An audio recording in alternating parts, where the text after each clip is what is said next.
Maggi बनाने के लिए हमें चाहिए होगी क्या? 2 प्याज, 2 टमाटर, 2 मिर्ची। अच्छा। इन सबको कढ़ाई पे डाल देंगे। ठीक है। ओह सॉरी गाइस, सबको काट कर डालना था।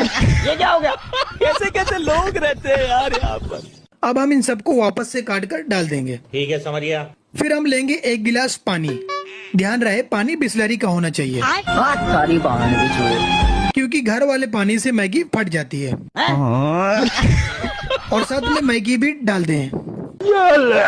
ये सब कढ़ाई पे डालने के बाद अबे साले गैस को बंद कर दें, समझ गया। नहीं तो आपकी मैगी जल सकती है।